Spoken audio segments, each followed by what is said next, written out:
Good evening. This is The Big Question on NDTV Profit. I'm Vikram Oza. Now, the question is right before you. Should children under the age of 16 be kept off social media by law? Now, that question is no longer theoretical in nature. You know, there are countries who've already done it. Australia has already answered that same question for us, becoming that first country in the world to enforce a blanket social media ban for under 16s. And they're slapping multi-million-dollar fines on those tech platforms that fail to comply. So that's the kind of law that has been passed in Australia already. France is the other country. They're moving in the same direction, as it were, following Australia.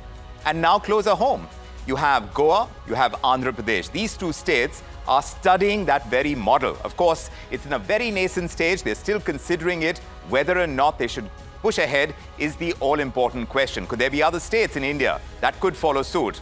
But the concern is real.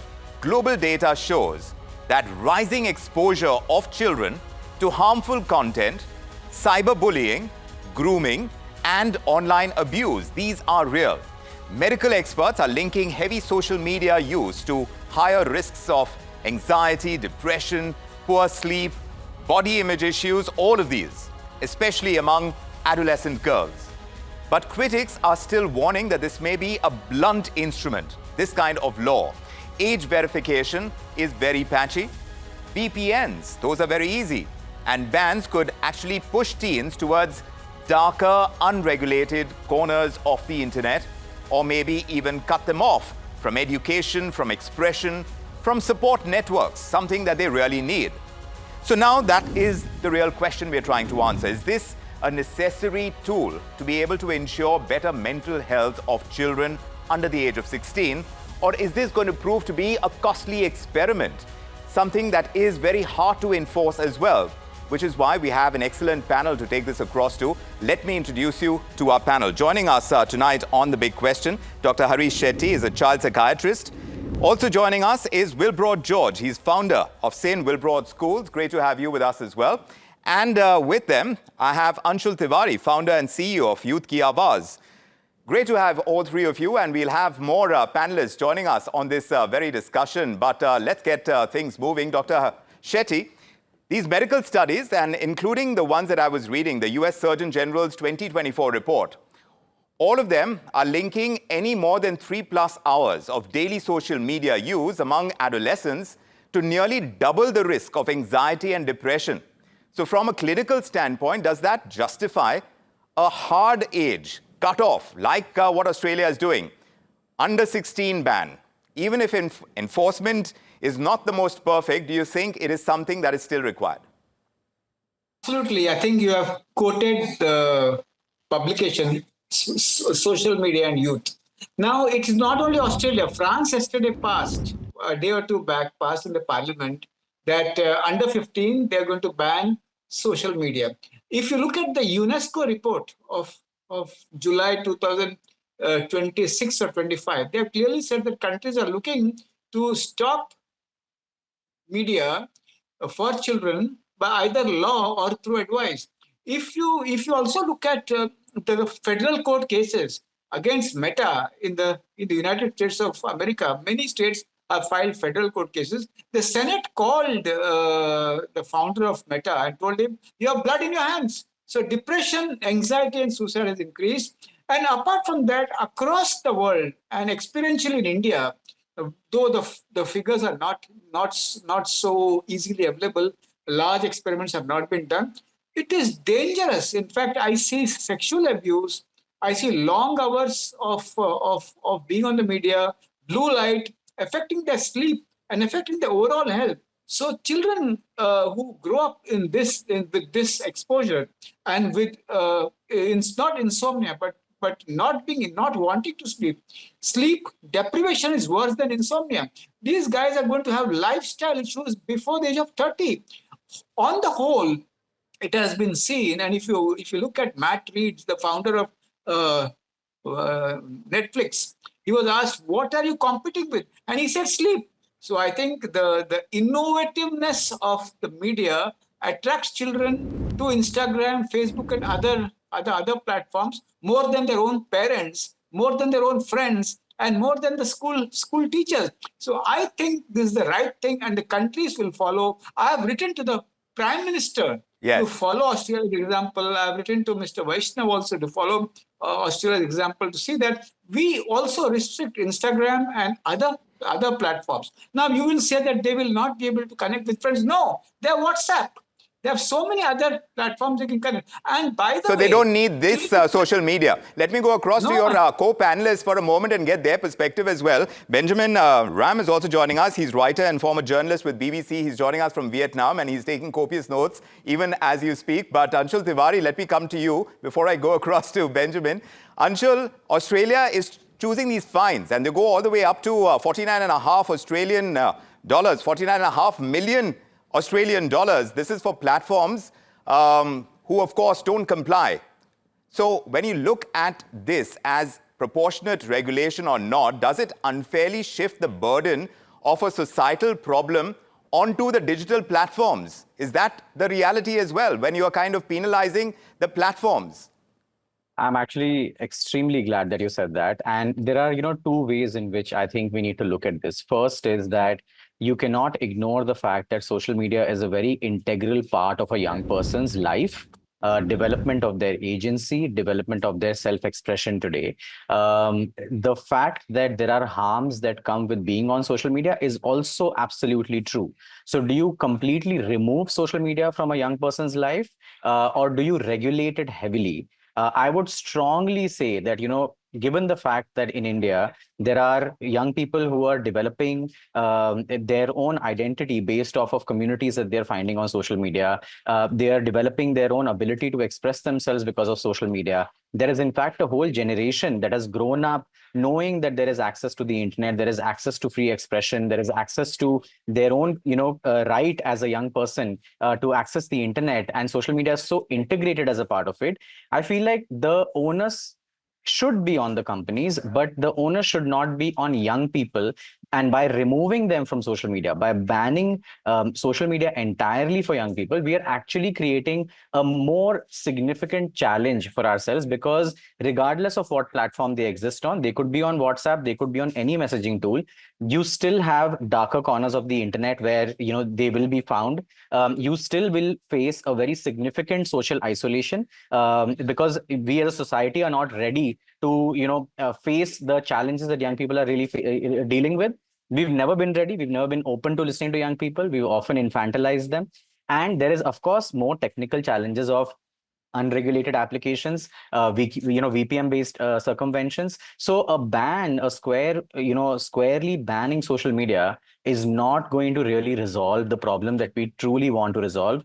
100% there are issues like bullying and grooming and other harms that come with being on social media. And I feel like regulation and the job of regulation is to hold the platforms accountable, demand that they create more safe by design, platforms for children. Even in Australia, even though children cannot create accounts on social media platforms, they still can access public posts and so on and so forth. And there is no restriction per se on what is a public post and what is not. There is still clarity that is being sought on that. So I feel like banning social media squarely is definitely not the solution, not the ideal approach to taking it, to resolving these problems for young people.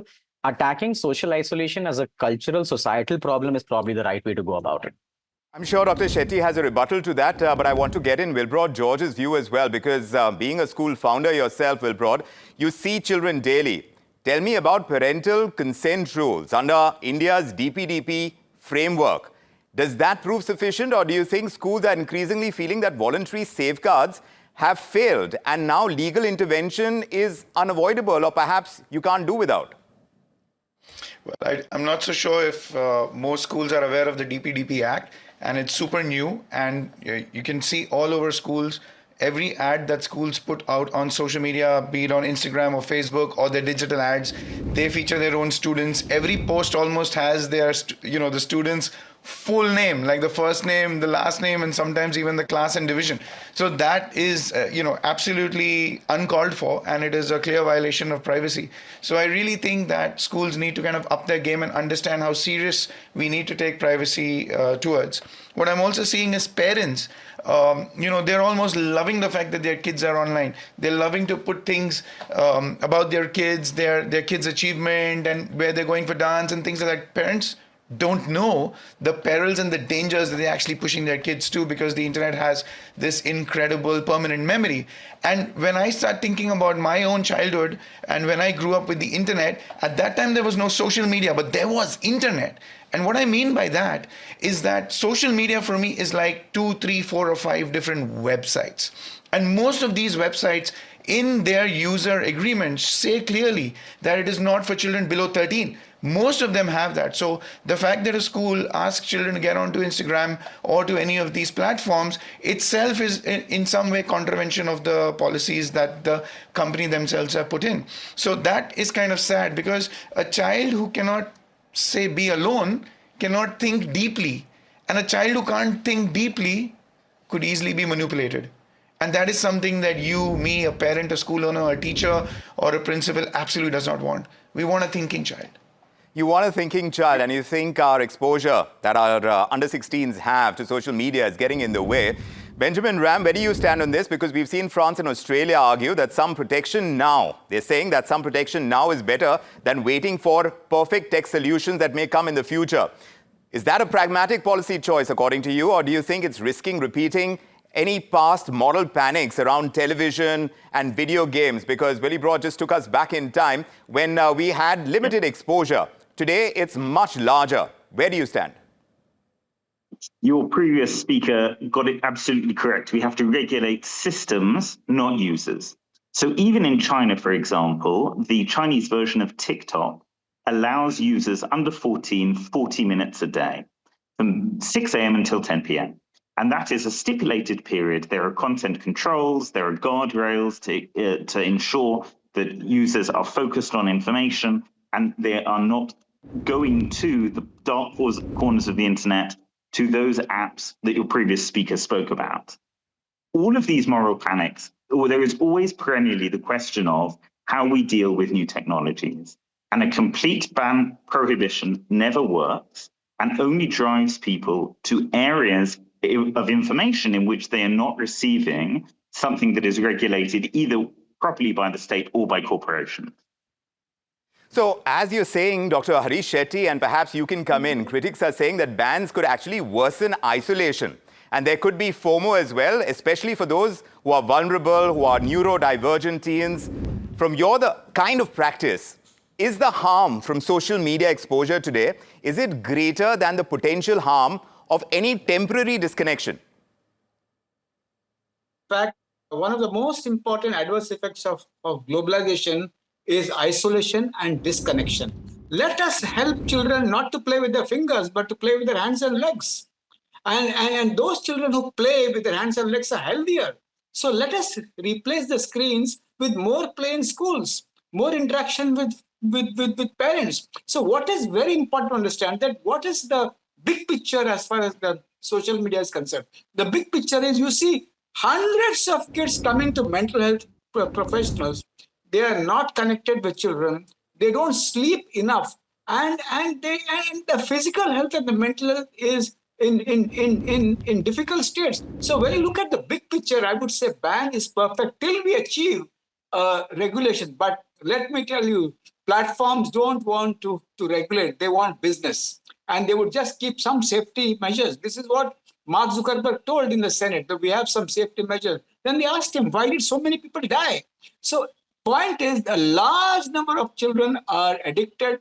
Gadget addiction is a big issue. We need a movement against that. And at the same time, there are other areas where children can interact. Now, in many schools, they're stopping gadgets and they're coming back to paper and pen. So it's important to understand that disconnection is a very powerful adverse effects of globalization, which is exaggerated and scaled up because of the media.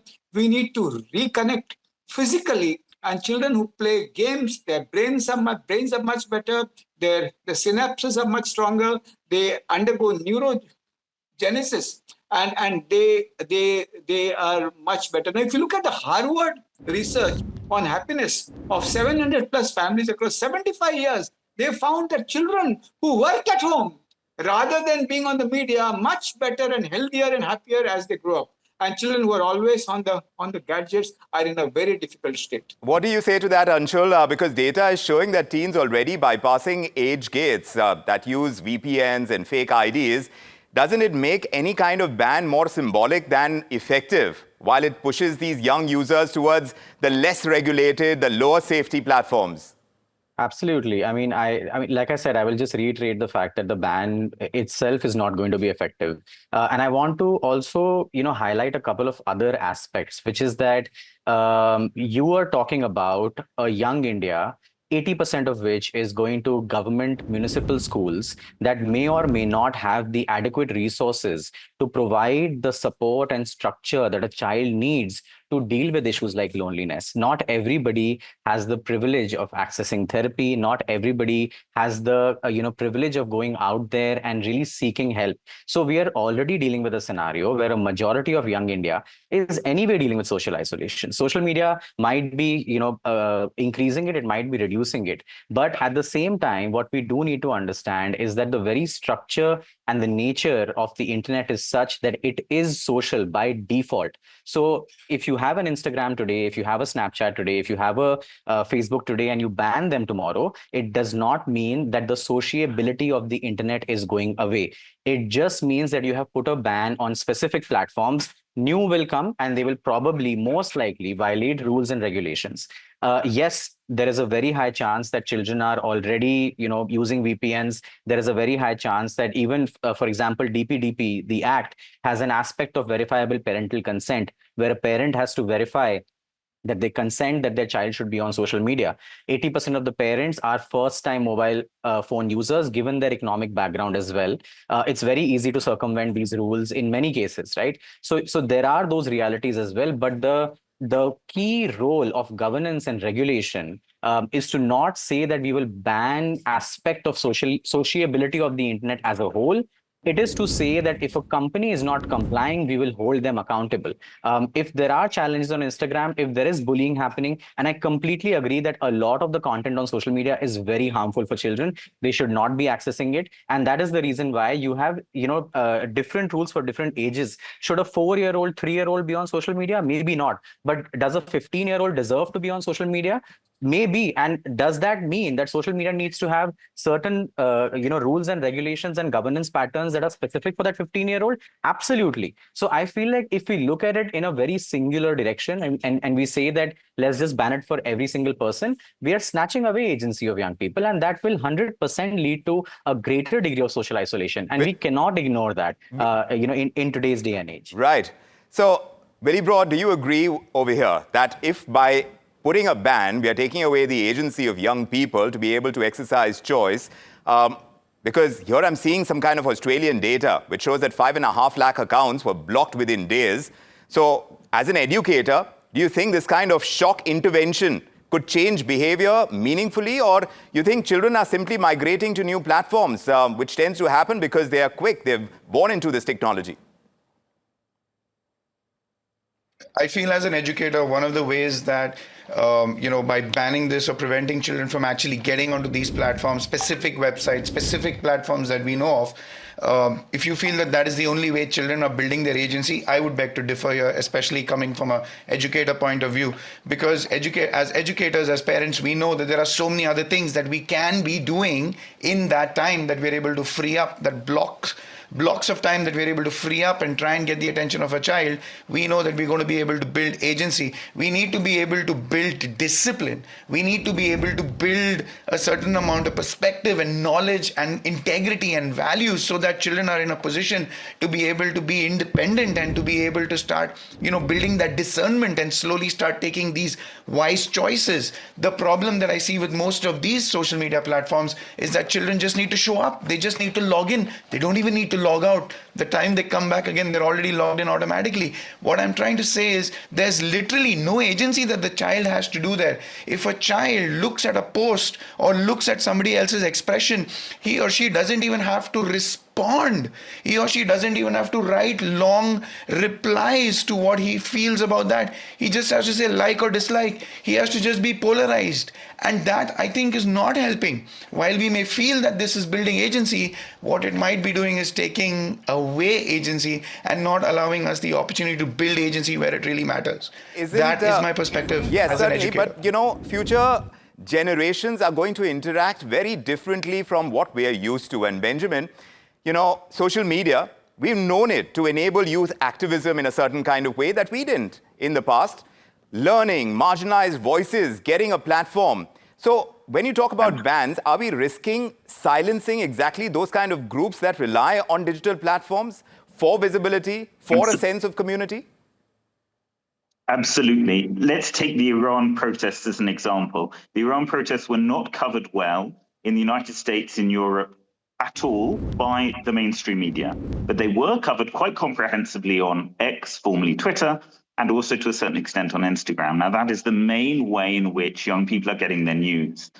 If we're in a position in which we are removing one of the main sources of information from the future citizens who not only will be voting, but are meant to be discerning citizens in a deliberative democracy in India, the world's largest democracy, but across all of the countries that face these issues about participation and integration, we are undermining from a very early age, and of course 15, as one of your panelists points out, is not so young, the ability of people to then become active and conscious participants in their society. Dr. Shetty, where do you stand? Because I saw you raising your hand when Billy Broad was speaking. We see higher vulnerability among adolescent girls, something I spoke about, sexual minority youth as well. So this kind of universal ban, would it protect them, or you think they need more nuanced, platform-specific safeguards instead, like is being suggested here on this panel? Replace the agency with human beings. Let them talk to more friends, sleep enough, and play more. I think that is the biggest challenge. We have to fight alienation and loneliness. If at all you think a child with autism does extremely well on the internet, but it's not the Facebook, the Instagram they need. They need other internet devices and other games. You start with a bang and then you find a nuanced answer. But most of the platforms are not there to help people manage it, and even the safety mechanisms don't work at all. And I would say that it's a gadget addiction and epidemic. And when there's an epidemic, you need a movement. And ban is the first method. Maybe after that, we might find much better answers. So first a ban and then better answers. Anshul Tiwari, what do you make of that? What, according to you, is the single most effective alternative policy? I do vehemently disagree with that. I want to address one thing that Willie Broad sir said, which is that on social media, firstly, I think we need to understand that what I'm saying is that for different age groups, you can have different regulations, and it's very important to note this. Because content regulations can still exist while you don't ban social media. Feature regulation can still exist while you don't ban social media. You still can decide how the algorithm operates for a person who's 15 versus a person who's 25. And a government making a law that mandates it for tech companies to do this in this manner is going to be far more effective than a blanket ban on social media. Second thing, that if we assume that bullying, that loneliness, and that issues like polarization do not exist in the real world, in schools, in classrooms, in families, then we are actually completely wrong. They also do exist in those areas. So do we ban those spaces? We cannot ban those spaces. We in fact look at intervening in those spaces. We look at digital literacy curriculums. We look at curriculums that enable young people to think about seeking help, to think about, like Sir said, talking to people, maybe going out and playing. It doesn't mean that we ban one format of engagement as a whole just so that they can be forced to go to the other format. We build more organic intent to go to the other format. So I still do stand by what I said, that a blanket ban will not help. I also do agree that at the end of the day, the companies are here to make profit. And that is why I again repeat Yes. that a regulation for age-based technology development is what we truly need and what will truly resolve this issue for the longer run. Let me take this across both to Willie Broad and to Benjamin, and perhaps we can get both your views. And I know that you stand on two opposite sides of this spectrum, but Willie Broad, schools increasingly dealing with cyberbullying. You see the fallout offline as well. Educational institutions, being formal stakeholders in any kind of regulation. Do you think, is that something that we need, or do you think it's risking turning schools into digital police? I'll go to you first and take that to Benjamin. The way I think about it is students really need, especially young children today, they need the language of emotional literacy. They just don't know how to express themselves. They don't know how to process their feelings. They don't know how to speak clearly or request for what they want and things like that. And that is creating tremendous amount of problems. What we are also seeing, like I'm just taking a parent's shoe, and I have two beautiful daughters, and my wife and I, we're always thinking, if we put them on social media or if we give them access to that, would they be growing from the outside in versus growing from the inside out? And as an educator, as a school leader, I would want to build systems and I would want to build schools that really help children truly discover who they really are, find their voice, find what they want to go after, find their meaning and find their purpose. And hopefully that would set them up for success in long-term life. What I'm trying to say is I don't want to ban social media for them. I would probably want to delay it for a time when they're absolutely ready for it. Benjamin, the backlash argument says that bans are technologically naive. What do you say to that? It's better to regulate consciously and carefully, offering guardrails and acknowledging that whenever a new technology comes along, there is an understandable moment of scare, of reaction, and that we have to approach all new technologies by understanding that just as bullying was endemic in many schools before, now a lot of it goes online. But these are not new issues. Simply the framework is new, and we have to address them with a degree of sobriety, with understanding that a combination of governmental control, parental intervention, digital literacy, both from schools but within peer groups, a combination of all of these things. Now, it's easy for politicians to offer single, immediate solutions. These are often vote winners, and they're seen as acting decisively. But we need to understand that there are ripple effects to any of these pieces of legislation, and that if we are too extreme in any way, we can risk a deficit for the young people who need to learn to live online as well as in person. Well, at this point in time, I know of at least two states, Goa and Andhra Pradesh, that are considering running at least this pilot program, a time-bound under-16 ban with a built-in review clause as well. Whether or not that is the way to roll this out or not remains to be seen. But it is under discussion, and this debate, that's why, takes prominence. It goes to the heart of parenting and policy and the power of platforms with, of course, no easy answers, but very real consequences for a generation that is growing up online. I want to thank my panelists for joining us with their sharp insights. Harish Shetty, Willie Broad George, Anshul Tiwari, Benjamin Ram. Thank you very much for joining us with your perspectives. Pleasure having you with us. So that was the big question. Of course, we will keep raising them and keep finding you answers. But for the moment, from all of us here on this edition of The Big Question and all of us here on NDTV Profit, good evening.